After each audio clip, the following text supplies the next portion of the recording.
सुनिए डॉक्टर श्याम सुंदर पाराशर जी की यह अनमोल कथा। आज की इस चतुर्थ दिवसीय कथा के भाग 2 के अंतर्गत भक्तों, आप लोग भक्त प्रहलाद की वह महानतम कथा सुनेंगे, जिसमें हर कष्ट सहते हुए भी किस प्रकार से एक भक्त अपने भगवान की तरफ बढ़ता है। इस ज्ञानमयी कथा को सुने भक्तों। श्री राधे राधे। जिसकी चाहे सौगंध खवा लो, हम दावे से कह सकते हैं ना इसको हमने पढ़ाया ना किसी और ने पढ़ाया, आपका बेटा ही पढ़ा पढ़ाया आया है। न मत प्रणीतम न पर प्रणीतम सुतो बतत्ते सतवेंद्र सत्रो नैसर्ग की मतिरस्य राजन नियच्छ मन्युम कददास्ममान।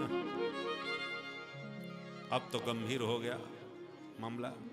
हिरण्यकश्यपु ने प्रहलाद से ही पूछ दिया, बेटा तू बता, तेरी बुद्धि कौन खराब कर रहा है, कौन सिखाता है?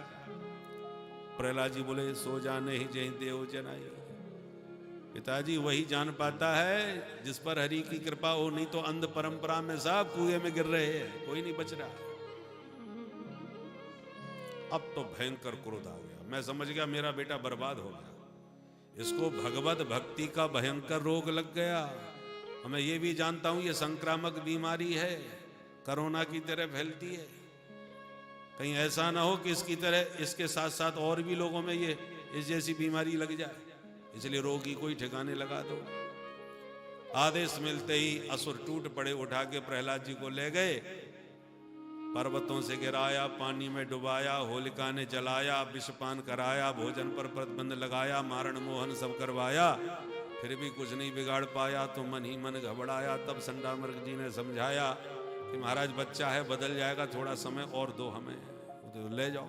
गुरु जी फिर वापस ले आए, पर सूरदास कारी कामड़ पे चढ़े न दूज और रंग, इन पर कोई रंग नहीं चढ़ा। एक दिन गुरुजी चले गए बाजार, विद्यार्थी निकल पड़े खेलने। मौका मिला तो विद्यार्थियों को बुला के प्रहलाद जी ने वो उपदेश दिया महाराज कि सब पर रंग चढ़ गया। कौमार आचरित प्राज्ञो धर्मान भागवतान्यः दुर्लभम मानुषम जन्म तदप्य ध्रुवमर्थदम। मित्रों, ये मनुष्य शरीर बड़ा दुर्लभ है। मिल गया है तो निश्चिंत मत हो जाना कि अब तो हम 100 साल तक कभी भी भजन कर लेंगे। अध्रुवम, अनित्यम, एक क्षण का भी भरोसा नहीं है इसका। पानी का बलबूला है, कभी भी फूट सकता है। इसलिए जीवन के अर्थ को समझो। बुद्धिमान वही है जो कुमारावस्था से ही अपने लक्ष्य को पाने में लग जाए। जन्म मरण का बंधन मनुष्य शरीर से ही आप छुड़ा सकते हैं, मोक्ष का दरवाजा है। इसलिए मित्रों, चूक गए तो 84 के चक्कर में फिर जाना पड़ेगा। इसलिए नान्यम पंथा विद्यते अनाया। मृत्यु से बचने का इससे बढ़िया दूसरा रास्ता कोई है ही नहीं। विद्यार्थी बोले, ये तुझे कौन सिखाता है भैया? उसी विद्यालय में तुम पढ़ रहे हो, हम भी पढ़ रहे हैं, हमको तो नहीं सिखाया जाता। प्रहलाद जी बोले, जब हम माँ के पेट में थे तो नारद जी ने हमारी माँ को सिखाया, पेट में हमने भी सीख लिया। ओहो, तो हमारे गुरु जी ठीक ही कह रहे थे, ये पढ़ा पढ़ाया आया है। भैया के पेट में ही पढ़ लिया तूने भाई। माँ के गर्भ में बालक होता है तो माँ की गतिविधि चिंतन का पूरा प्रभाव बच्चे पर पड़ता है। आजकल माताएं उस अवस्था में प्राय बैठी बैठी मोबाइल चलाती रहती है। परिणाम ये होता है बच्चा पैदा होते ही मोबाइल चलाना सीख जाता है। देर नहीं लगती महाराज, वो पेट में ही सीख जाता है। प्रहलाद, यदि हम भी तेरे साथ कीर्तन करें तो क्या हम पर भी हरि की कृपा होगी? बोले क्यों नहीं, भगवान मेरे कोई घर के थोड़ी है। देवा सुरो मनुष्यो वा यक्षो गंधर्व एव वा भजन मुकुंद चरणम स्वस्ति मान स्यात् यथा वयम। हम भी दैत्य पुत्र हैं भाई, जैसे हमको भगवान ने अपनाया वैसे तुम्हें भी अपनाएंगे, और कोई गड़बड़ हो तो जिम्मेवारी हम लेते हैं। फिर क्या था, विद्यार्थी हो गए तैयार और प्रहलाद जी के साथ जो कीर्तन गाए सब झूम करके नाचने गाने लगे कि गुरुजी आए। गुरुजी ने कीर्तन सुना तो घबराए कि महाराज ने सुन लिया तो मेरी गर्दन सबसे पहले उड़ाएंगे।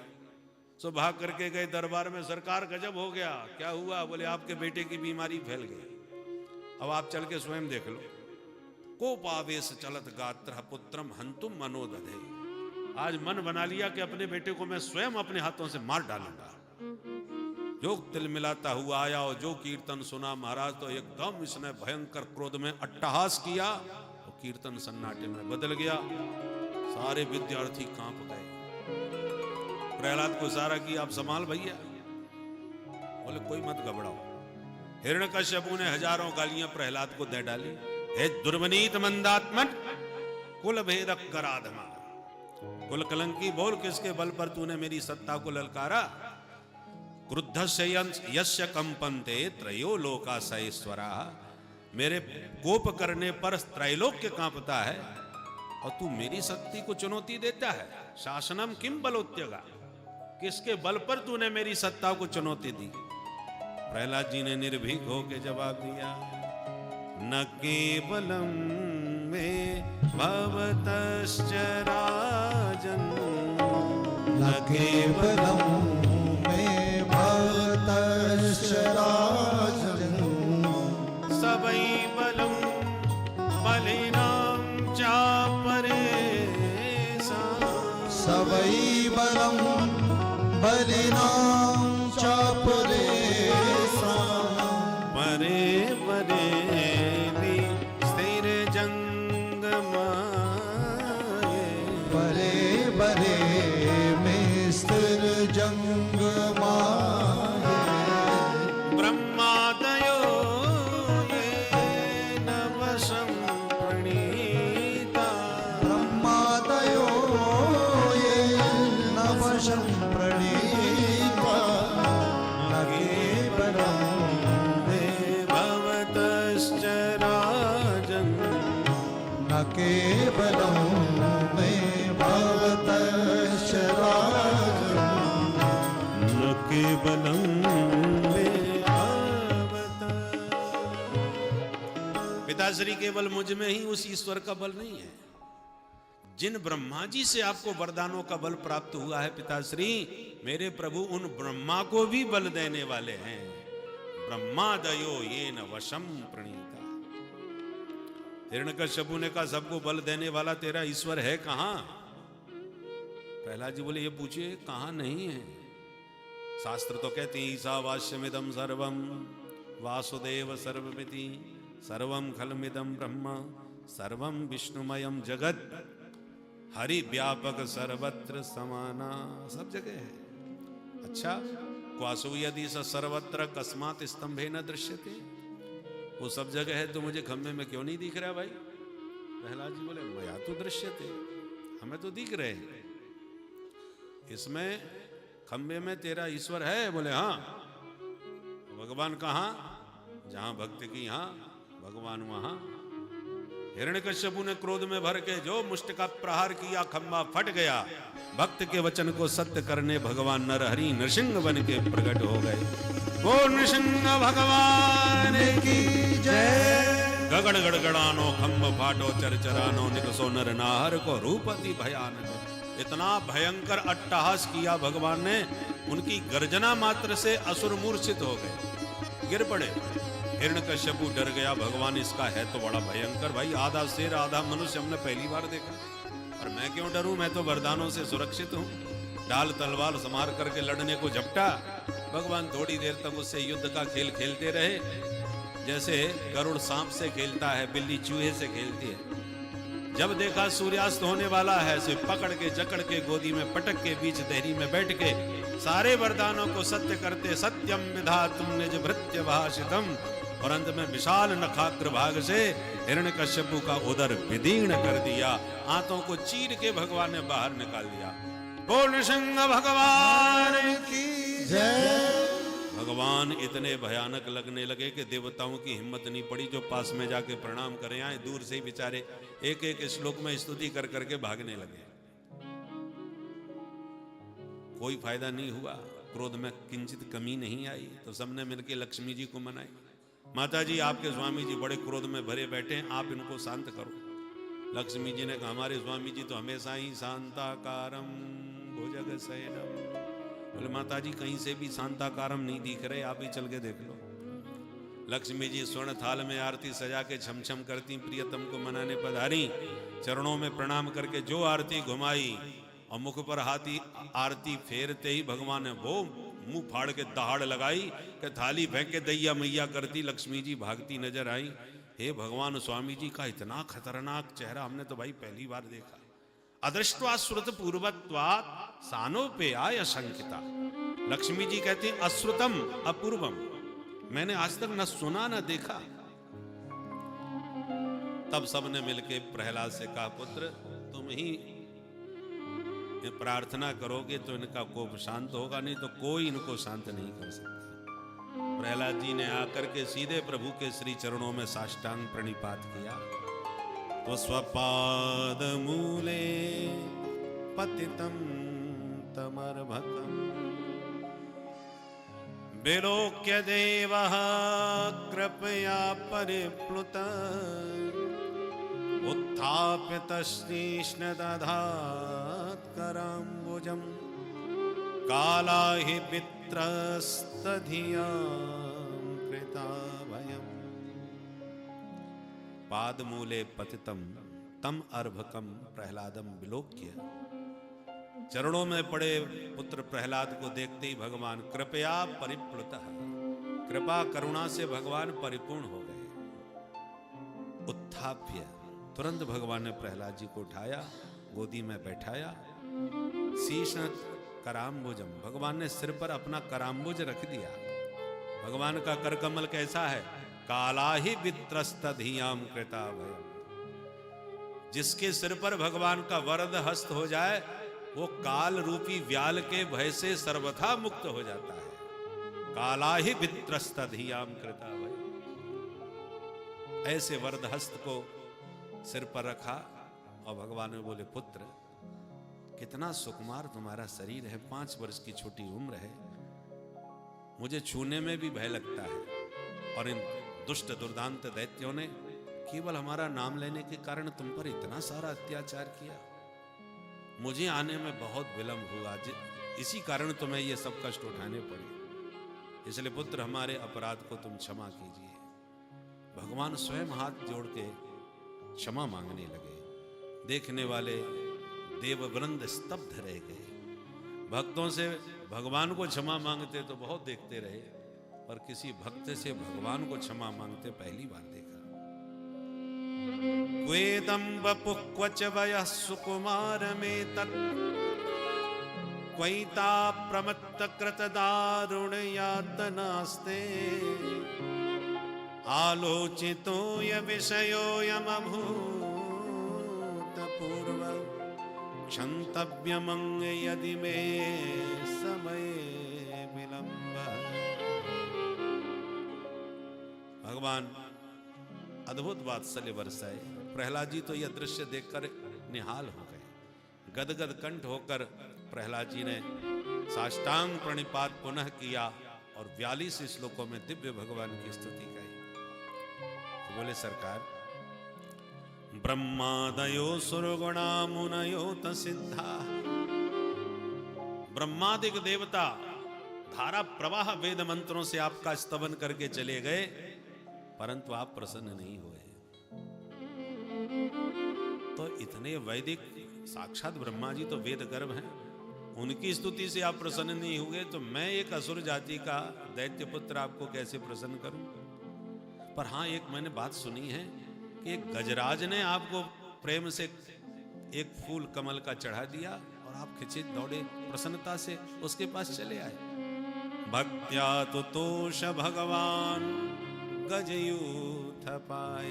तो मुझे फिर इस घटना को सुनकर के थोड़ा अवलंब मिला कि जब एक पशु की पुकार पर आप प्रसन्न हो सकते हैं, तो मैं दैत्य पुत्र रहा तो क्या हुआ? क्या मेरी पुकार आपके कान तक नहीं पहुंचेगी?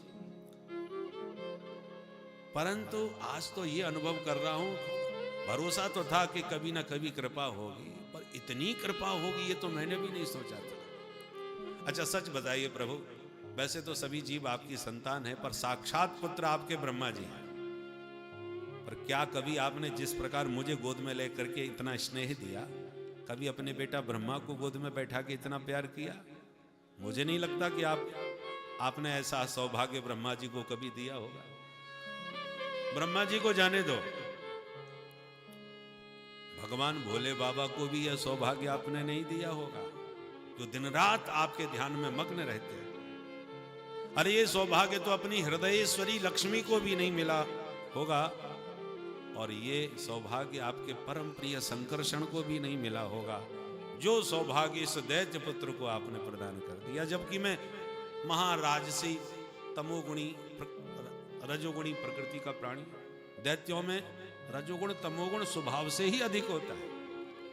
क्वाहम रजः प्रभव ईशतमोधिकेस्मिन् जातः सुरेतर कुले क्व तवानुकंपा न ब्रह्मणो न तु भवस्य न वै रमाया यन्मेर्पितः शिरसि पद्मकर प्रसाद। बहुत विस्तार से स्तुति प्रहलाद जी ने गाई। भगवान बोले बेटा तुम्हें डर तो नहीं लग रहा हमसे, क्योंकि आज हमारे इस डरावने मुख को देखकर तुम्हारी प्राण प्रिया लक्ष्मी भी भाग गई बेचारी, तुम तो पहली बार देख रहे हो। प्रहलाद जी बोले बिल्कुल नहीं डर लग रहा। ना हम विभेम्य जतते भयानकास्य जिह्वार्क नेत्र भ्रुकुटीर वसुग्रदष्टा। अंगारे बरसाते सूर्य के समान आपके जो भयानक नेत्र हैं, लपलपाती जो जिह्वा है, कटकटाते जो दांत हैं, अहम न विभेमी।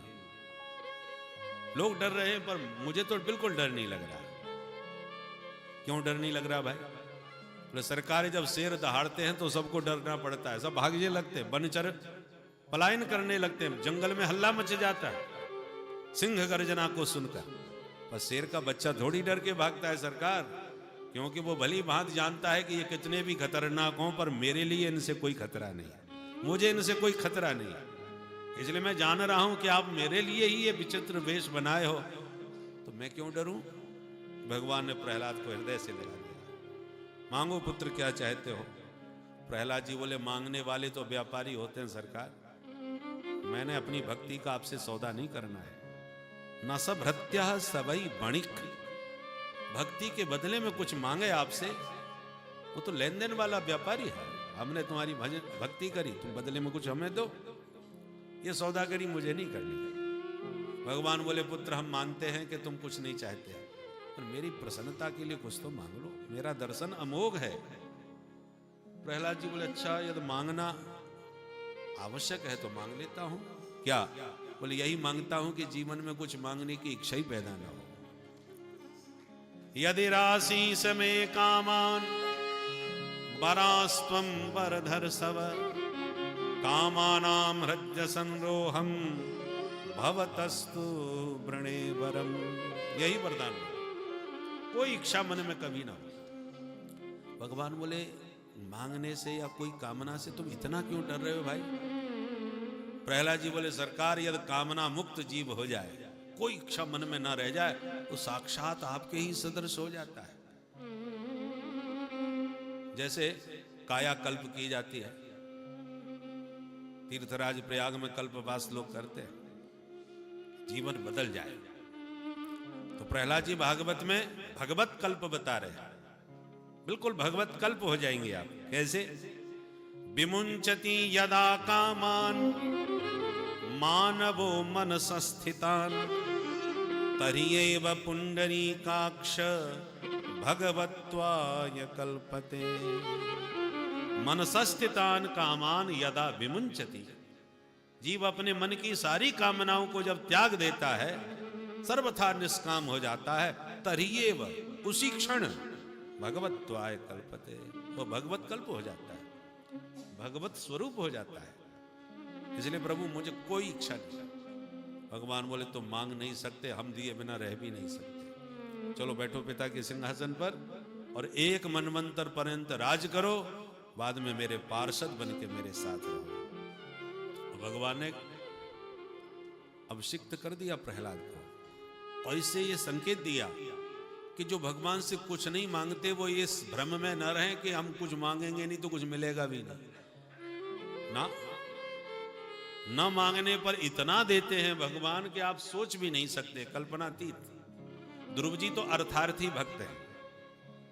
सिंहासन से उतार के भगा दिए गए थे तो मन में चित्त में चढ़ गया कि इसी सिंहासन पर बैठ के एक दिन दिखाना है, तो कामना थी। इसलिए भले ही उन्होंने नहीं मांगा, फिर भी भगवान ने कहा बेटा जाओ पहले 36,000 वर्ष राज कर लो उस सिंहासन पर बैठ के। दिया राज्य, पर कितना? 36,000 वर्ष, वो भी कम नहीं होता। पर प्रहलाद जी को दुराग्रह करने पर भी प्रहलाद जी ने नहीं मांगा, और जब नहीं मांगा तब कितना दिया? 1 मनवंतर का राज्य। 1 मनवंतर की ज्यादा गणना करो कितने साल हो जाएंगे?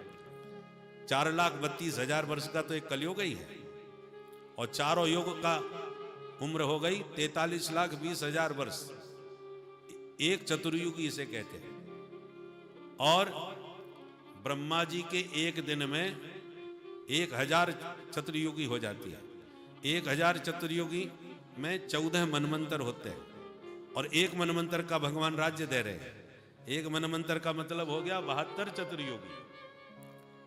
आप सोचिए, जब 43,20,000 वर्ष एक चतुर्युगी के हैं, अब 72 चतुर्युगी का इसका 72 बार गुणा करो, इतने वर्षों का राज्य प्रहलाद जी को मिला है। वो कब मिला? जब प्रहलाद जी से बार बार मांगने पर भी उन्होंने कुछ नहीं मांगा। इसका मतलब क्या हुआ? मांगना, हम यदि कुछ मांगेंगे तो अपनी बुद्धि और सामर्थ्य के अनुसार मांगेंगे। कोई अकिंचन गरीब किसान और राष्ट्रपति भवन में उसको बुला के राष्ट्रपति जी कहें कि मांगो क्या चाहते हो, तुम्हारी खेती बहुत बढ़िया है, तुम बहुत अच्छे किसानी कर रहे हो इसलिए तुमको चुना गया है, तो क्या मांगेगा? पुराने जमाने का होगा तो एक बढ़िया बैलगाड़ी मांग लेगा। आजकल के जमाने का किसान हो एक बढ़िया अपना ट्रैक्टर ट्रॉली मांग लेगा, यही तो मांगेगा। इससे ज्यादा वो सोच भी नहीं सकता बेचारा। और वो कहते राष्ट्रपति जी से कि साहब आप ही अपनी बुद्धि से जो देना चाहें सो दे दें, तो राष्ट्रपति जी महाराज अपनी सामर्थ्य के अनुसार सोच विचार के अपनी बुद्धि से देंगे। इसलिए भगवान जो अनंत कोटि ब्रह्मांड के अधिनायक हैं, यदि हम उन्हीं पर छोड़ दें कि आप जो देना चाहें सो दें, तो भगवान जो देंगे वो अपनी सामर्थ्य के अनुसार देंगे। हम जो मांगेंगे वो अपनी बुद्धि विवेक के अनुसार मांगेंगे। इसलिए भगवान ने प्रहलाद जी को 1 मनवंतर का राज्य दे करके कहा कि बाद में हमारे पार्षद भी बनोगे। प्रहलाद जी बोले अब सिंहासन पर बैठा ही दिया तो एक इच्छा पूरी कर दो। क्या? बोले मेरे पिता ने इसी पद पर बैठ के खूब राज्य किया, पर आपको गालियां भी खूब दी हैं। सरकार बस यही प्रार्थना है कि मेरे पिता की अधोगति न हो, उनका उद्धार होना चाहिए। भगवान ने प्रसन्न होकर प्रहलाद को हृदय से लगा के कहा, पुत्र तुमने अपना पुत्र नाम सार्थक कर दिया। पुत्र किसे कहते हैं?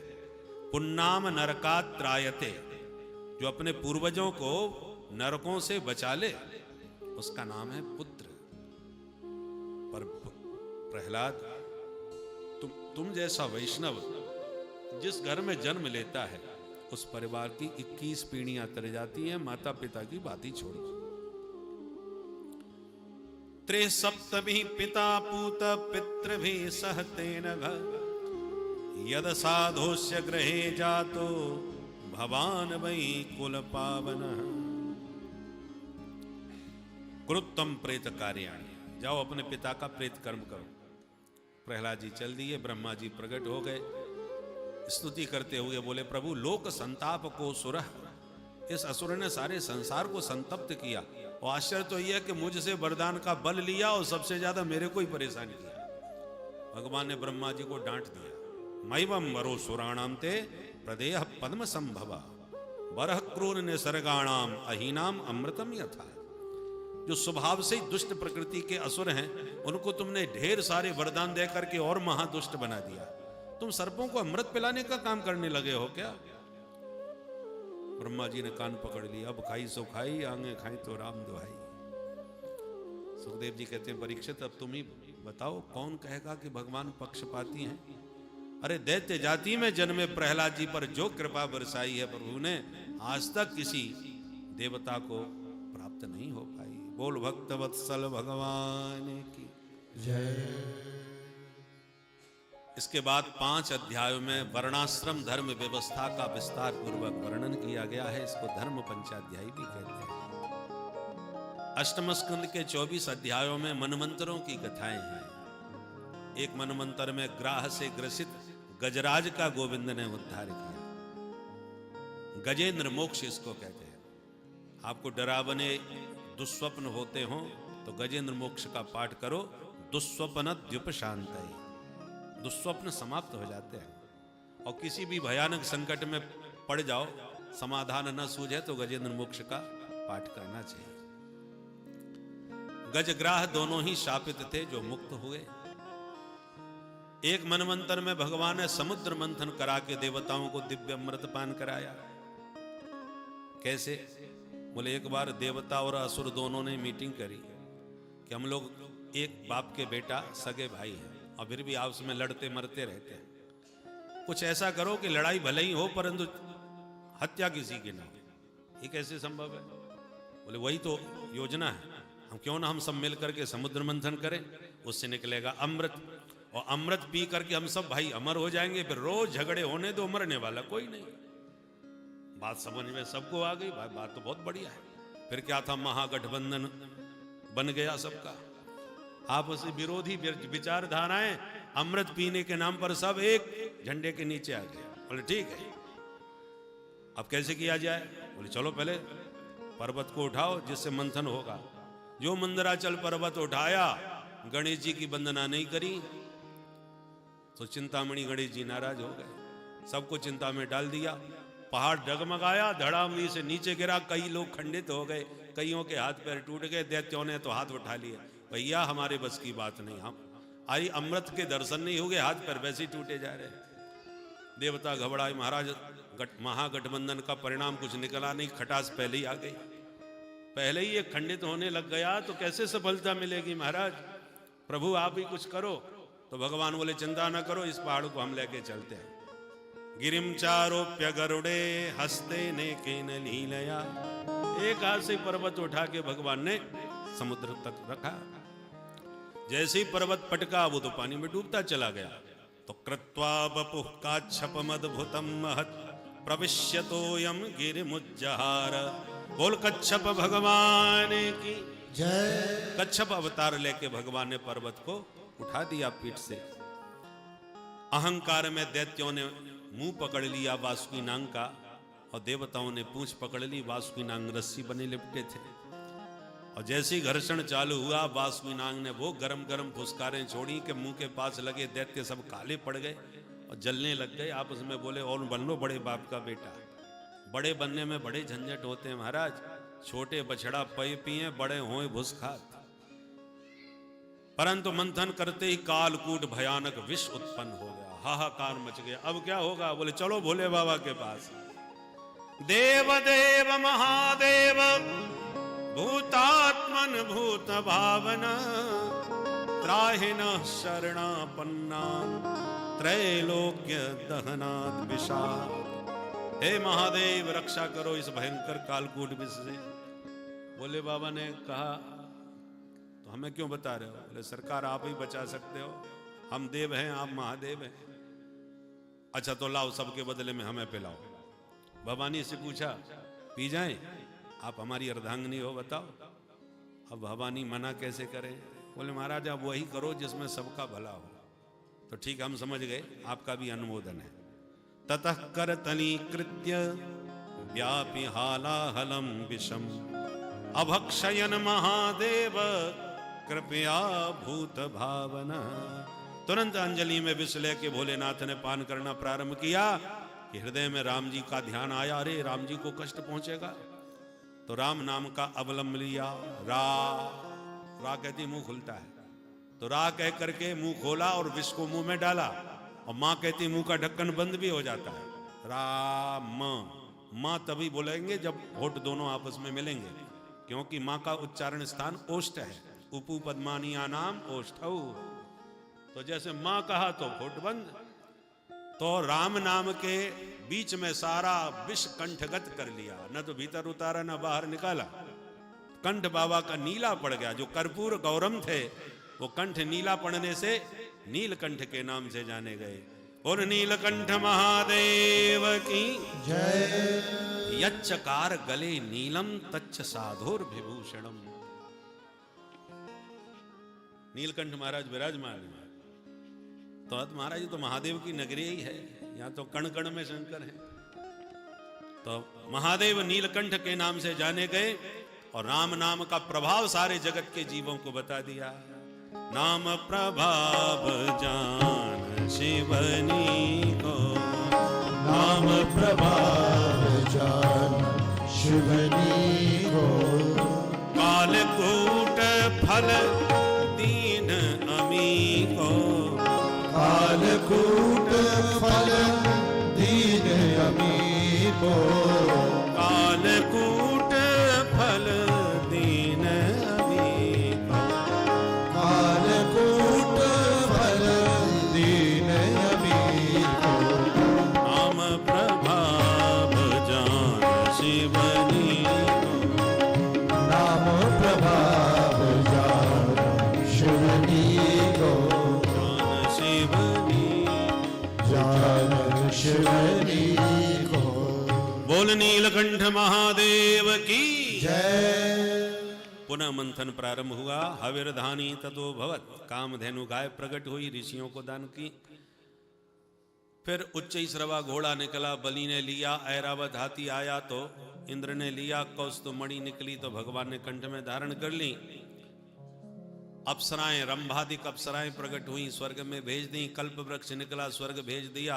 और ततश्चाविर्भू साक्षात श्री रमा भगवत परा, रंजयंती दिशः कांत्या विद्युत सौदामणि यथा। दसों दिशाओं को आलोकित करती हुई जैसे बादल में बिजली चमकती है, ऐसे भगवती महालक्ष्मी का प्रादुर्भाव हुआ।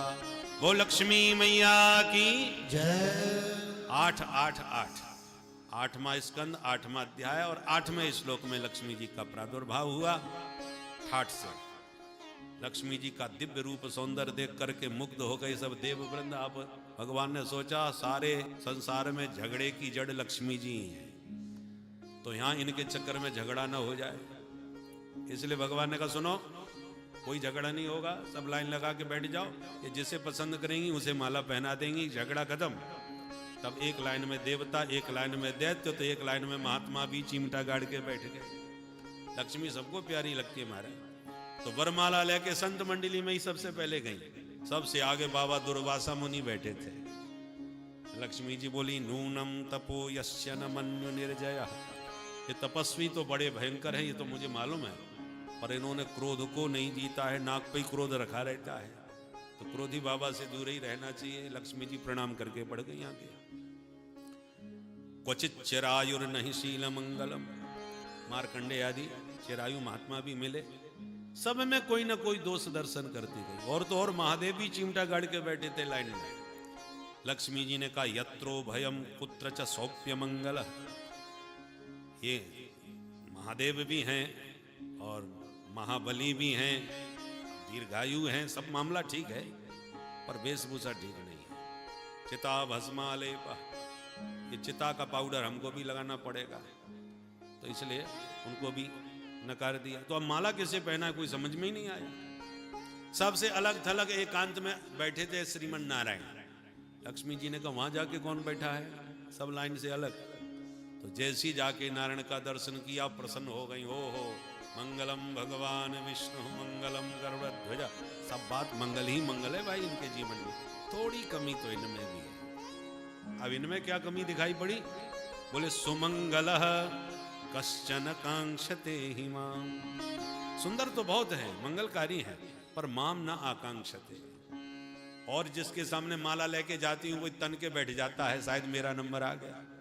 और इनके सामने कब से माला लिए खड़ी हूं, एक बार मेरा चेहरा तक नहीं देखा। ये मुझे औरों की तरह चाहते नहीं, पर कोई बात नहीं, जब इनकी भारिया बनूंगी, इनकी सेवा करूंगी तो अपने आप चाहने लगेंगे। अंत में वरमाला नारायण के कंठ में डाल दी।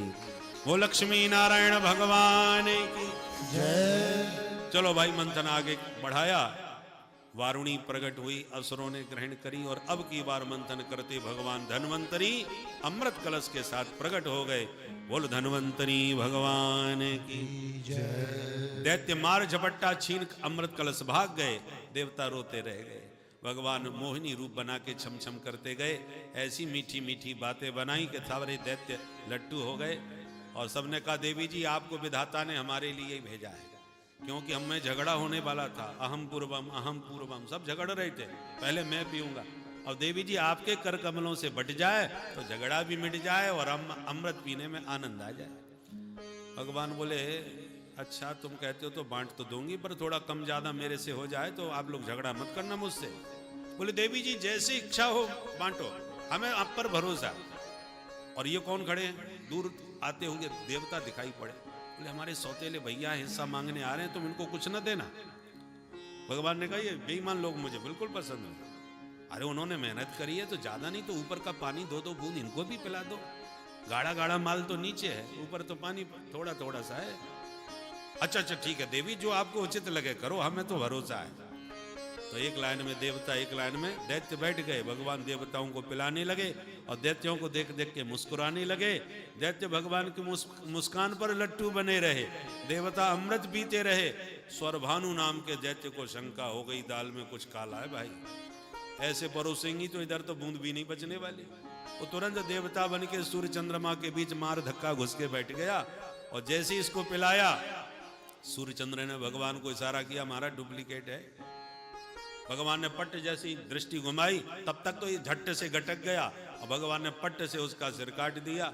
परंतु जब पी गया तो मरा नहीं, बल्कि दो हिस्सों में बदल गया, जो राहु और केतु के। दीन चहे करतार जिन्हें सुख सो तो रहीम टरे नहीं टार्यो। यद्यपि पौरुष कीन बिने सुख आवत आपहु हाथ पसारे।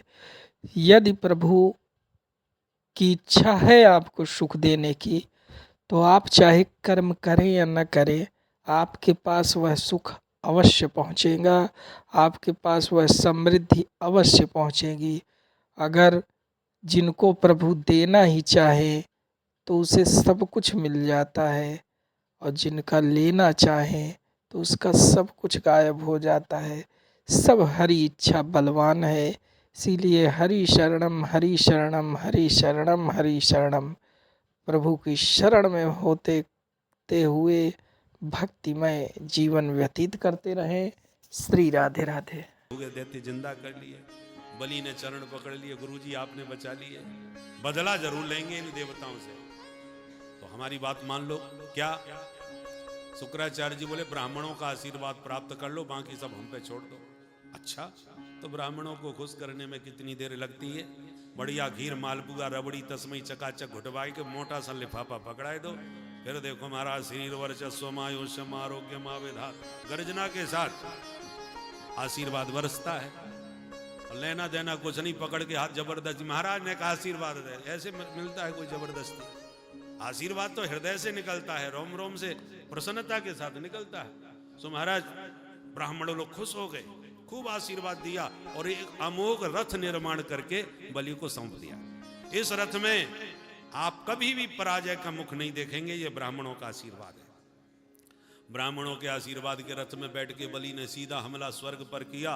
देवगुरु बृहस्पति देखते ही समझ गए, तुरंत बोले आज बलि के साथ ब्राह्मणों का तप जुड़ा हुआ है, ब्रह्मांड की कोई शक्ति से हरा नहीं सकती, भला इसी में के भाग जाओ। सारे देवता मैदान छोड़ के भागते नजर आए और बलि ने स्वर्ग पर अपना आधिपत्य स्थापित कर लिया। देव माता अदिति रोने लगी, मेरे बच्चे भटक रहे हैं, क्या करूं?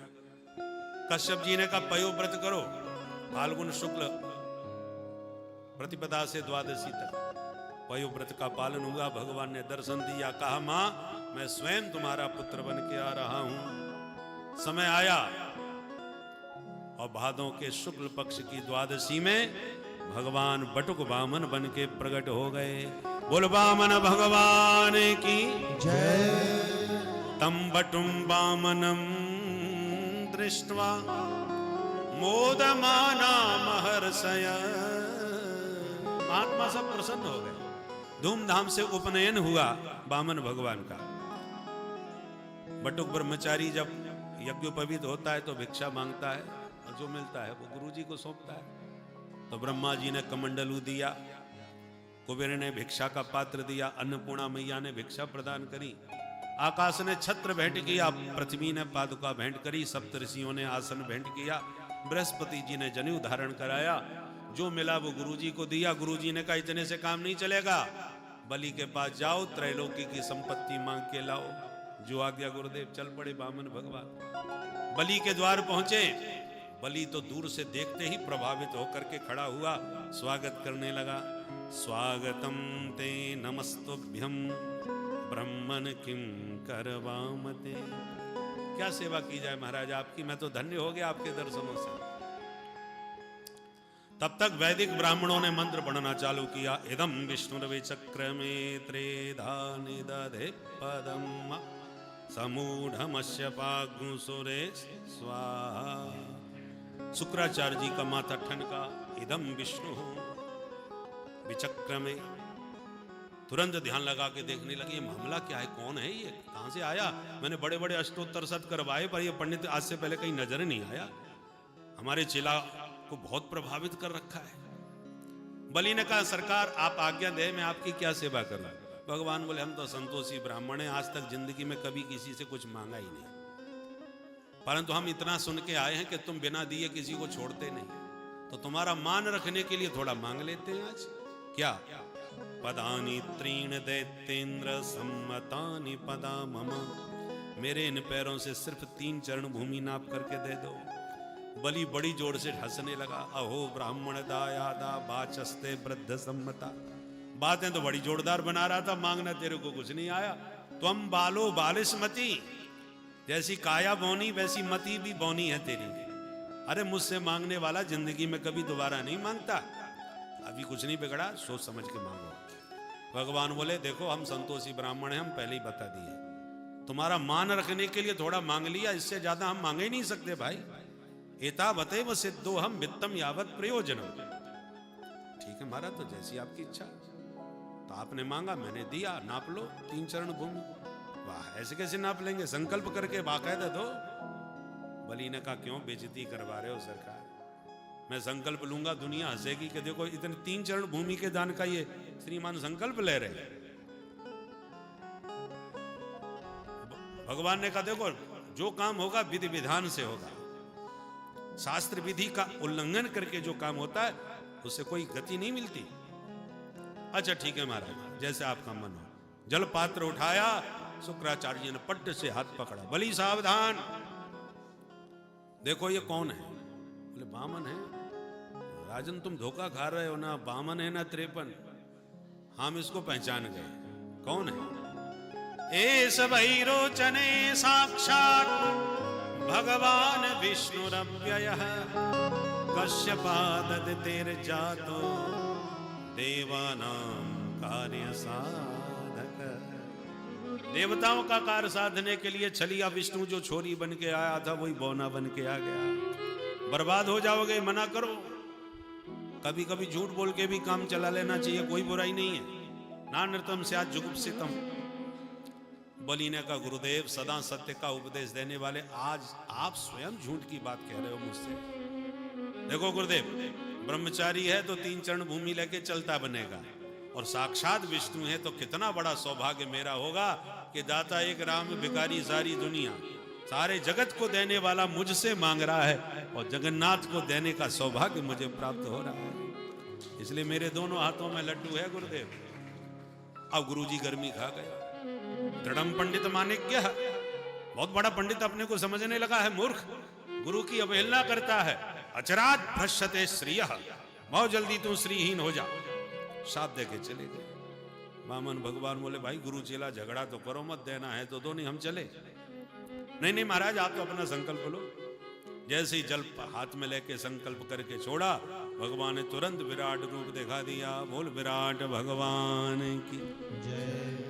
आंख फोड़ने वाली बात भागवत में तो नहीं है, पर पुराण अंतर है। परंतु संकल्प होते ही जब विराट रूप में भगवान ने नापना प्रारंभ किया तो एक चरण में नीचे के लोग, दूसरे चरण में ऊपर के लोग सब नाप डाले। अब बोल तीसरा चरण किधर रखूं। बलि ने कहा धन तो ले लिया, अब तीसरा चरण मेरे माथे पर रखकर इस धनवान को भी स्वीकार कर लीजिए। पदम तृतीयम कुरु शीष्ण में निजम। भगवान प्रसन्न हो गए, बारे बलि मांग तुझे क्या चाहिए, हम तुमसे बड़ी प्रसन्न हुए। बलि ने कहा सरकार आप बड़े प्यारे लग रहे हो, बस यही मांगता हूं कि जीवन भर आपको यूं ही निहारता रहूं। भगवान बोले तो सुनो, आगामी मनमंत्र के तुम इंद्र बनोगे, और जब तक इंद्र नहीं बने तब तक सुतल लोक के राजा बन के राज्य करोगे। दरवाजे के द्वारपाल बन के हम खड़े रहेंगे। तो सदा सन्निहितम वीर तत्र माम रक्षते भवान। 24 घंटे आप हमारे दर्शन पाते रहना। प्रसन्न चित्त होकर के बलि भगवान को सुतर लोक में लेकर के प्रविष्ट हुआ। सुखदेव जी कहते हैं राजन, इस प्रकार से भगवान अपने भक्तों के लिए न जाने कैसे कैसे विचित्र अवतार धारण करते हैं। एक बार मत्स्यावतार धारण करके प्रलय पर्यंत प्रभु ने सत्यव्रत नाम के मनु की रक्षा भी की थी। बोल मत्स्य भगवान की। अब नवम स्कंद के 24 अध्यायों में 12 अध्यायों में सूर्यवंश, 12 अध्यायों में चंद्रवंश। सूर्यवंश में राम जी और चंद्रवंश में श्याम जी।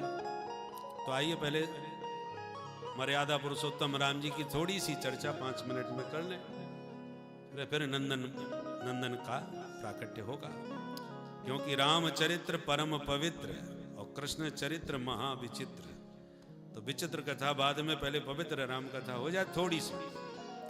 सुखदेव जी कहते हैं सूर्यवंश विस्तार से कहूं तो 100 सालों में भी पूरा नहीं हो पाएगा, इसलिए न शक्यते विस्तर तुम वक्तुम वर्ष सतैरपि। बहुत संक्षिप्त में सुने। श्रीमन नारायण के नाभि कमल से ब्रह्मा, ब्रह्मा के मरीचि, मरीचि के कश्यप, कश्यप के विवस्वान, विवस्वान के श्राद्ध देव मनु, जिनकी श्रद्धा नाम की पत्नी से बिटिया भई, नाम था इला देवी। परंतु जब राजा ने कहा मुझे तो बेटा चाहिए, तो गुरुजी ने फिर बिटिया कोई बेटा बना दिया और नाम रख दिया सुद्युम्न।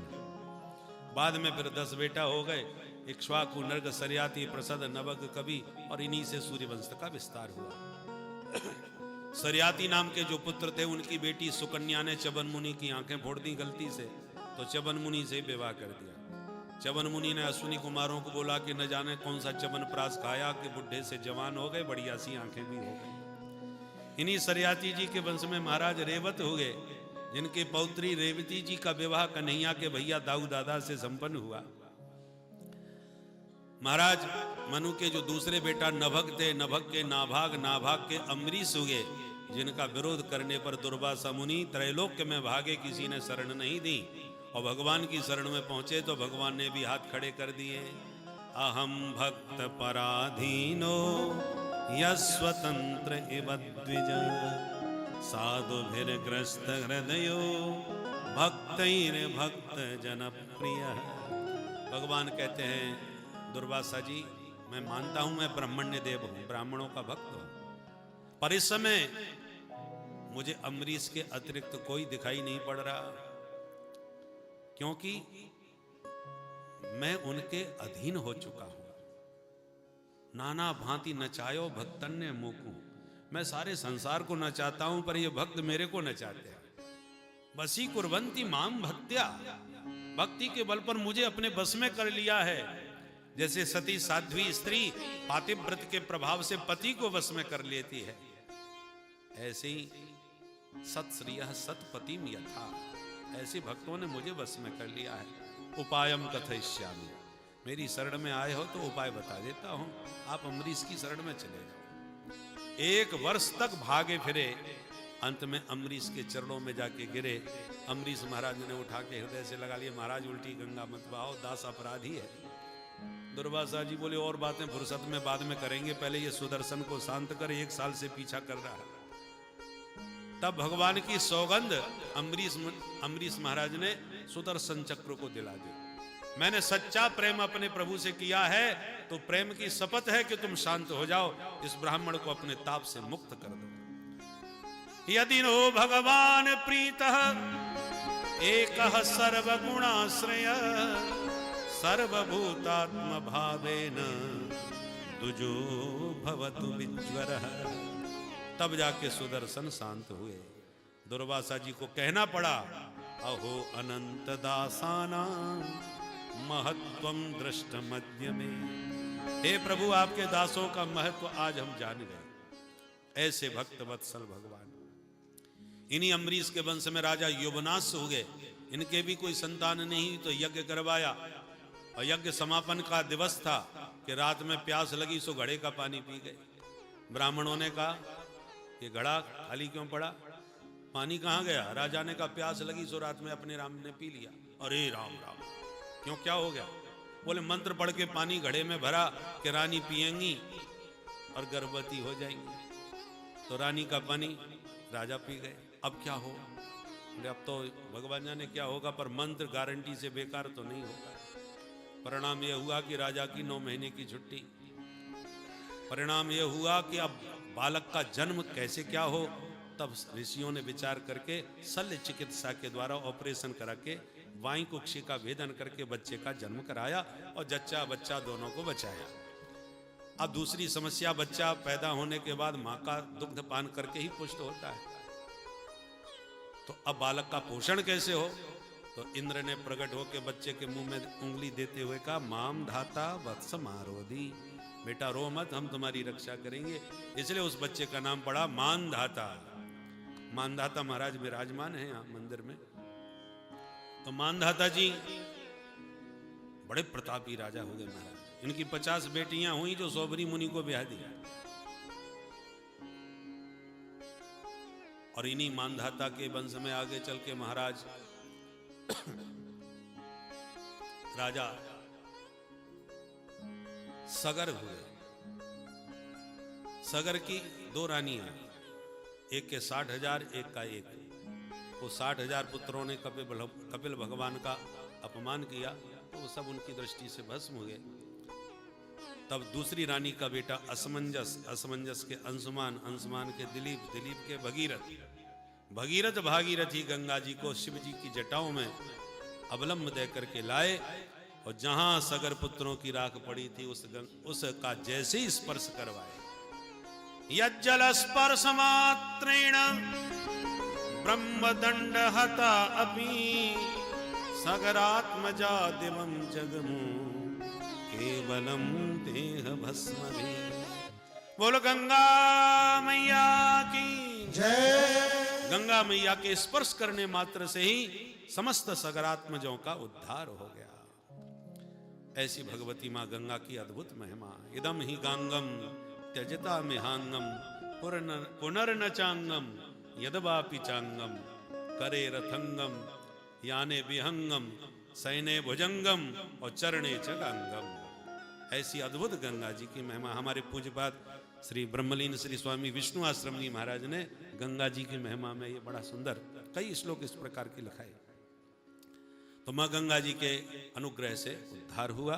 अब इन भगीरथ के वंश में ऋतुपर्ण हो गए। ऋतुपर्ण के सौदास, सौदास के अस्मक, अस्मक के नारी कवच, नारी कवच के खटवांग, खटवांग के दिलीप, दिलीप के रघु, रघु के अज, अज के महाराज दशरथ, और दशरथ जी के घर में श्री राम, लक्ष्मण, भरत और शत्रुघ्न लाल जी।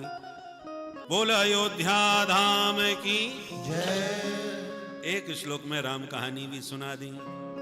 गुरुवर थे त्यक्त राज्यो व्यचरदन वनम पद्म पदभ्याम प्रियाया पाणि स्पर्शाक्षमाभ्याम मृजत पथ रुजो यो हरीन्द्रानुजाभ्याम वैरूप्या शूर्पणख्या प्रिय विरह रुषा रोपिता भ्रू विजृंभ त्रस्ताब्धिर्बद्ध सेतु खलदव दहना कौशलेन्द्रो बताना। कैसे हैं हमारे राम जी जो माता पिता की आज्ञा का पालन करते हुए मुस्कुराकर सुरेप्सित राज्य लक्ष्मी अयोध्या के त्याग करके अरण्यम अगाध वन को चले गए। चित्रकूट में वास करके ऋषि मुनियों को परमानंद प्रदान किए। खोल भील किरातों को गले लगाए। भरत जी मनाने आए तो पादुका दे करके समझा के लौटाए। फिर दंड कारण में जाके पंचवटी पर कुटिया बनाए। सूपनखा आई, नकटी करके भगाई। खरदूषण, त्रिसरा आदि आए, उनको परलोक पहुंचाए।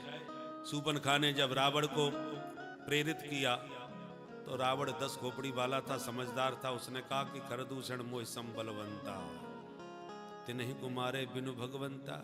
साधारण तो कोई नहीं होगा खरदूषण को मारने वाला। साधु बन के आया और भगवान की प्राण प्रिया किशोरी जी का हरण करके ले गया। राम जी बड़े बिलखे और मन में एक ही कष्ट, जानकी ने जीवन में एक बार कुछ मांगने को मुंह खोला और वो भी मैं उनकी याचना पूरी नहीं कर सका। स्वर्ण मृग मांगा था, पर जो मांगा था वो नकली निकला। वो असली सोने का मृग लाके कहां से दूं? खोजते खोजते असली सोने का मृग भी मिल गया। कौन? अतुलित बलधामम स्वर्ण शैलावदेयम। अनंत बलवंत श्री हनुमंत लाल जी से जब भेंट हुई तो प्रभु समझ गए सोने का खरा मृग तो यही है। बानरों को भी मृग कहा जाता है भाई। शाखा मृग के नाम से बानर जाने जाते हैं। शाखा मृग के बड़ मनुषाई, शाखा ते शाखा पर जाई। तो किशोरी जी ने स्वर्ण मृग मांगा था, हम उनको शाखा मृग सोने का देते हैं। इसलिए स्वर्ण मुद्रिका के साथ किशोरी जी के पास हनुमंत लाल जी को भेजा। जानकी जी पहले तो देखकर डर गई, फिर बैठी मन विस्मय भय। परंतु ये असली है कि नकली कैसे पता चले? क्योंकि दूध का जला छाछ को भी फूंक के पीता है। एक स्वर्ण मृग ने धोखा दिया है, ये दूसरा शाखा मृग सोने का आ गया है। असली नकली का पता लगाना है स्वर्ण में, तो आग में तपा के देख लो, पता चल जाएगा। अग्नि से ही पता चलता है खरा खोटा सोने का। तो लंका भी सोने की, हनुमान जी भी स्वर्ण सैलाब दे हम, और लगे हाथ हो गई परीक्षा। रावण ने हनुमान जी की पूंछ में आग लगा दी, हनुमान जी ने रावण की मूंछ में आग लगा दी। उसकी लंका उसी की आंखों के सामने खाक में मिला दी। और जब स्नान करके मां के सन्मुख आए, माता जानकी गदगद हो गई। मैंने जो देखा वो नकली सोना था, असली सोने का शाखा मृग प्रभु ने मुझे भेज दिया। खूब आशीर्वाद दे के हनुमान जी को विदा किया। समाचार किशोरी जी का प्राप्त होते ही श्री रघुनंदन रामभद्र ने समुद्र पर सेतु का निर्माण करके लंका में प्रवेश किया। खल दब दहना, जितने भी दुष्ट दैत्य थे उन सबको ऐसे ही भस्म किया जैसे दावाग्नि के लगने पर संपूर्ण वन दग्ध हो जाता है। ऐसी राम जी की क्रोधाग्नि में सारे निशाचर समाप्त हो गए और शरण में आए विभीषण को लंकेश्वर बनाकर अग्नि में ही जानकी जी का निवास भगवान ने दिया था। इसलिए अग्नि परीक्षा के माध्यम से अग्नि से पुनः किशोरी जी को प्राप्त किया और पुष्पकारूढ़ होकर के राम जी 14 वर्ष के बाद लौट के पुनः अवधेश बने। ऐसे अवधेश भगवान रघुनंदन रामभद्र के पाद पद्मों में बारंबार प्रणाम। बोल श्री सीताराम जी महाराज की जय। अयोध्या नाथ की जय। जय जय श्री सीताराम। अथात श्रूयताम राजन वंशः सोमस्य पावनः यस्मिन् ऐलादयो भूपा कीर्त्यन्ते पुण्य कीर्तया। अब चंद्रवंश आप श्रवण करें। श्रीमन नारायण के नाभि कमल से ब्रह्मा, ब्रह्मा के बेटा अत्रि, अत्रि के चंद्रमा, चंद्रमा के बुध, बुध के पुरुरवा जिनका दूसरा नाम ऐल, उर्वशी से विवाह करके 6 पुत्रों को जन्म दिए। आयु, श्रुतायु, सत्यायु, रय, जय और विजय। इसी वंश में आगे चल के हो गए महाराज नहुस। नहुस के भी बेटा 6, यति, ययाति, संयाति, आयति, वियति और कृति। उसमें ययाति ने 2 विवाह किए, देवयानी और शर्मिष्ठा से। दोनों रानियों से 5 पुत्र हो गए, यदु, तुर्वसु, द्रुहु, अनु और पुरु। सबसे छोटे बेटा पुरु ने अपना यौवन दे दिया पिता को और बुढ़ापा ले लिया, इसलिए पिता ने पुरु को ही सम्राट बना दिया। उस पुरु वंश अजमीर, देवमीर, सूरसेन आदि राजा हुए। इसी वंश में आनक दुंद भी हुए, जो बाद में चल के वसुदेव के नाम से जाने गए। वसुदेव की पत्नी देवकी से 8 पुत्र और 1 पुत्री हुई। उसमें 8वें कृष्ण कन्हैया, और जो पुत्री हुई वो परीक्षित तुम्हारी दादी मैया, जिनका नाम है सुभद्रा। अष्टमस्तु तयोरासीत् स्वयमेव हरि किल सुभद्रा च महाभागा तब राजन पितामही। अब जैसे राम कथा कही वैसी संक्षिप्त कृष्ण कथा भी एक श्लोक में सुना दी। सोई परीक्षित घबरा गए, तुरंत हाथ जोड़ के खड़े हो गए, प्रश्नों की जड़ी लगा दी। यहीं से 10वें स्कंद में प्रवेश। कथितो वंश विस्तारो भवता सोम सूर्ययो राज्ञां चोभय वंश्यानां चरितं परमाद्भुतम् यदोष्य धर्मशीलस्य नितरां मुनिसत्तमा तत्रांसेनावतीर्णस्य विष्णोर्वीर्याणि संसनः। महाराज, आपने सूर्य चंद्र वंश का बहुत विस्तार से वर्णन किया और जब मेरे प्रभु की चर्चा आई तो आपने बड़ी चटपटी दिखाई। ऐसे काम नहीं चलेगा महाराज, मुझे विस्तार से कृष्ण कथामृत पान करना है, क्योंकि कृष्ण कथा भवरोग की मधुर दवा है, होम्योपैथिक दवा है। 2-2 गोली 2-2 घंटे में चूसते जाओ, मुंह भी मीठा हो जाए, बीमारी भी जड़ से मिट जाए। ऐसे भगवान की मधुर मधुर कथा कान से सुनते जाओ और जन्म मरण रूपी भवरोग से छुटकारा पाते जाओ। भवौ सदा श्रोत्र मनोभिरामा। और सिर्फ दवा ही नहीं है, मेरा उनसे संबंध भी है। क्या संबंध है? बोले मेरे पितामह पांडवों को कौरवों की सेना के विशाल महासमुद्र से प्रभु ने ही पार लगाया था, जिस महासागर में तिमी तिमिंगल जैसे भयंकर मत्स्य भरे हुए थे। तिमी तिमिंगल कौरव सैन्य सागर में कौन है? बोले देवव्रताद्यास्थिर तई तिमिंगलई। देवव्रत माने पितामह भीष्म। भीष्म और द्रोणाचार्य जैसे तिमिंगल हैं।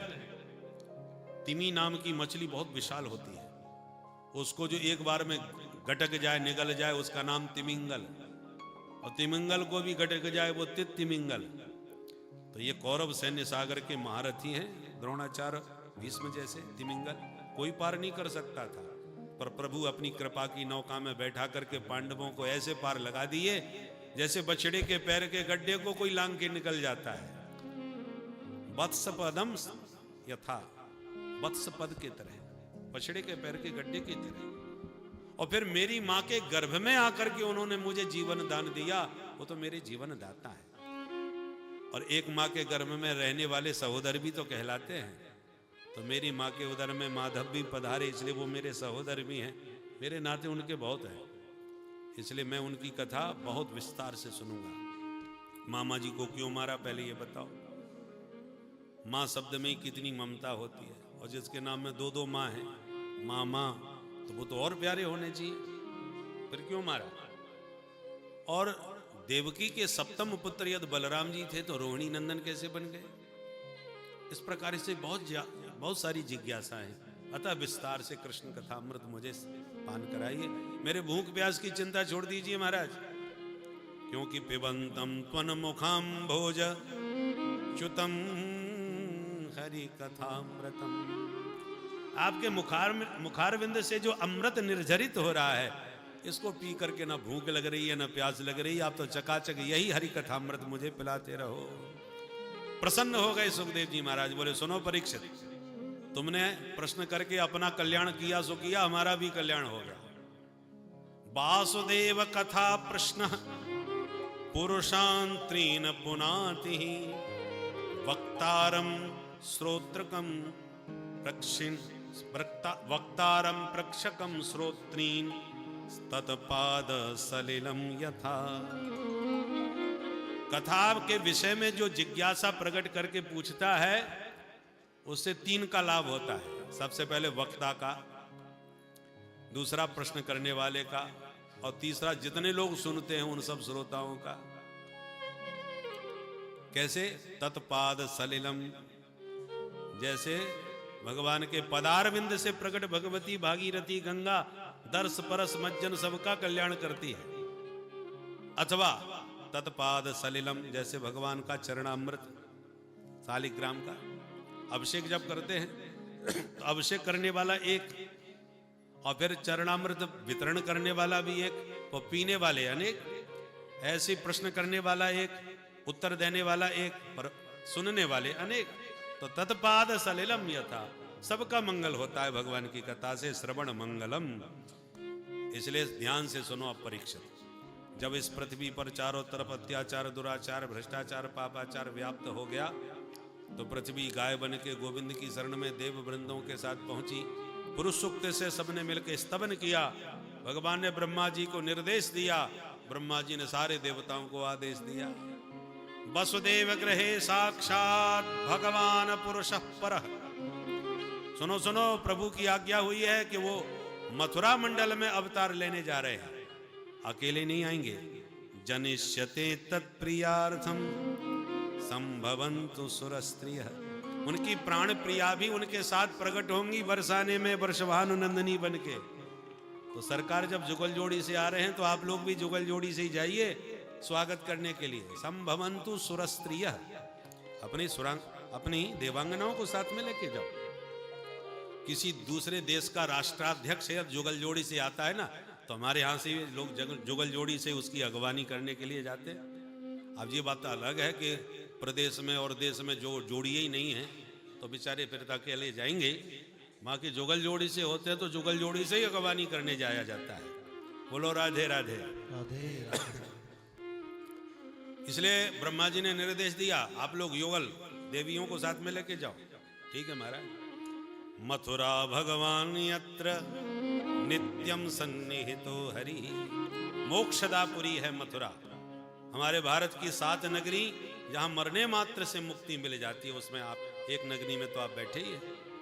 अयोध्या, मथुरा, माया, काशी, कांची, अवंतिका, पुरी, द्वारा, वतई चैव, ये 7 हो गई। सप्तैता मोक्षदायका। तो सप्त मोक्षदापुरियों में एक मथुरा, जहाँ के राजा उग्रसेन बड़े धर्मात्मा, और दुर्भाग्य से बेटा हो गया कंस। कसी हिंसायाम, हिंसा में जिसकी स्वाभाविक प्रवृत्ति हो उसका नाम कंस। इतना दुष्ट था कि बाप को ही उठा के जेल में पटक दिया और बोला बुढ़े हो गए, कुर्सी खाली ही नहीं कर रहे, कब तक तुम्हारी प्रतीक्षा करूं, अब तुम आराम करो, सत्ता हम संभाल लेंगे। जबरदस्ती तख्ता पलट करके बैठ गया। जिसने विरोध किया उसकी गर्दन उड़ा दिया। पर जनता में तो बात फैल गई कि जो अपने बाप का नहीं हुआ वो हमारा क्या होगा भाई। तब तो इसने सोचा कहीं गड़बड़ ना हो जाए, प्रजा में विद्रोह मेरे प्रति फैल गया तो बड़ा मुश्किल हो जाएगा राज्य करना। मंत्रियों से परामर्श लिया। मंत्रियों ने कहा अच्छे अच्छे काम करो महाराज, जनता में विचार बदल जाएगा आपके प्रति। आपकी छवि ऐसी बनी हुई है, छवि बदलने के लिए कुछ अच्छा काम करना पड़ेगा। काम बोलता है, अच्छे काम करो, अपने आप समझ में लोगों को आएगा। तब तो इसने अपनी चचेरी बहन देवकी का विवाह किया वसुदेव जी के साथ बड़ी धूमधाम से। पूरी मथुरा को दुल्हन की तरह सजाया। इतना दान दहेज दिया, देखने वाले दंग रह गए। मथुरा के नर नारी चर्चा करने लगे, भाई महाराज इतने उदार मना है, ये हमको पता नहीं था। सगी बहन नहीं है, फिर भी देखो कितनी उदारता के साथ उसका विवाह कर रहे हैं। सकारात्मक टिप्पणी हुई तो इसको अच्छा लगा कि जनता में मेरे प्रति धारणा बदल रही है, तो और नाटक करने लगा। जब विदाई होने लगी, रथ में बैठ के जाने लगी देवकी, तो सारथी को उतार करके बोला मैं बहन जी की विदाई देख नहीं पाऊंगा, मेरा तो हृदय फटा जा रहा है, मैं इसलिए खुद स्वयं रथ में बैठ के उनको विदा करने ससुराल छोड़ने जाऊंगा। और फपा फक के जो छाती पीट के रोया, जनता तो एकदम भावुक हो गई। ओ महाराज इतने भावुक सहृदय हैं, ये तो आज ही पता चला हमको। देवताओं ने देखा बड़ा नौटंकी कर रहा है भाई, भोली भाली जनता सबको इसने पागल बना दिया। असली चेहरा इसका जनता के सामने ही प्रकट करना बहुत जरूरी है। जब सत्तासीन लोग नाटक करके भोली भाली जनता को उल्लू बनाते हैं तो पोल खोल कार्यक्रम भी चलाने पड़ते हैं। परिणाम यह हुआ कि देवताओं ने आकाशवाणी कर डाली, अस्यास्वाम अष्टमो गर्भो हंतायाम बहसे बुध। ऐ मूर्ख कंस, जिस बहन के विवाह में तू भावुक गदगद है, इसी देवकी का 8वां लाल तेरा बनेगा काल। सुनते ही कंस की आंख हो गई लाल और निकाल के तलवार भगनी महंतुमारब्धा खड्ग पाणी कचिग्रही। एक क्षण में देवकी के केस पकड़ के रथ से नीचे पटक के मारने को तलवार निकाल ली। वसुदेव जी ने तुरंत हाथ पकड़ा, क्या कर रहे हैं महाराज? ऐसा तवानुजा बाला कृपणा पुत्रिकोपमा हंतुम नारहसि कल्याणी इमाम त्वं दीन वत्सल। आप दयालु है, और ये तुम्हारी बहन है, और सारी जनता तुम्हें देख रही है। तुम्हारी छोटी बहन होने के नाते पुत्र को उपमा बेटी के बराबर है, और विवाह के अवसर पर उसके प्रति मंगल कामना करने की अपेक्षा तुम खड्ग दिखा रहे हो। यदि आपने इसकी हत्या करी तो वो काला कलंक लगेगा जो जीवन में नहीं धुलेगा। और जनता इतने में सब जान गई ये कितना पाखंडी है। थोड़ी देर पहले जिस बहन के लिए रो रहा था विदाई में, उसी की सीताराम सीताराम सीताराम कहिए, जाहे विधि राखे राम ताहे विधि रहिए। आपके जीवन में जो उतार चढ़ाव आता है ये प्रभु की इच्छा से आता है, जो आपके पिछले पूर्व जन्मों और इस जन्मों के कर्मफल के अनुसार आपके जीवन में यह उतार चढ़ाव आते रहते हैं। और प्रभु की अनुकंपा मानकर इसे स्वीकार करते हुए अपने कर्तव्य कर्म को करते रहना चाहिए। जो सुख दुख है सबको एक समान भाव से स्वीकार करें, यही एक सिद्ध संत के लक्षण हैं। संतत्व अपने अंदर लाइए, साधुत्व अपने अंदर लाइए, क्योंकि प्रभु के सबसे प्रिय यही हैं। और प्रभु का प्रिय बनने के लिए आपको अपने मन को इसी तरह से एकदम साफ रखना होगा, और बिना किसी कड़वाहट, बिना किसी हिचकिचाहट के प्रभु के द्वारा दिए गए इस जीवन को शांति ढंग से सुखपूर्वक व्यतीत करते चले जाना है। हरि शरणम कहते हुए, प्रभु का नाम लेते हुए भक्तों अपने जीवन की यात्रा को ऐसे ही बढ़ाते चलें। श्री राधे राधे। विद्वान तो बहुत है पर विद्या का दान किसी को नहीं करता, बताता किसी को नहीं। महाराज जी बड़ा जोरदार श्लोक बोला, जरा लिखा दो। बोले ऐसे थोड़ी लिखाया जाएगा, पहले लंगोटी धो, सेवा करो, सेवा से गुरु, शुश्रूषया विद्या, तब मिलेगी विद्या। तो पुत्र पात्र नहीं बन पाया और दूसरे को दे नहीं पाए, ऐसे ज्ञान खलों की विद्या उनके साथ ही चली जाती है। तो जैसे ज्ञान खल के भीतर सरस्वती कैद हो जाती है, उसी प्रकार भोजेंद्र गए हेकनी सिकई वरुद्धा। आज देवकी मां का दिव्य रूप सौंदर्य इसके बंदी गृह में उसी प्रकार कैद हो गया। प्रथम पुत्र हुआ, नाम रखा कीर्तिमंत।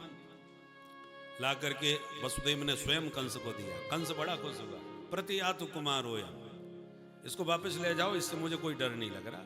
हाँ, 8 में से थोड़ा खतरा है, उसे ले आना। ठीक है, वसुदेव जी लौटे ही थे कि नारद जी पहुंच गए।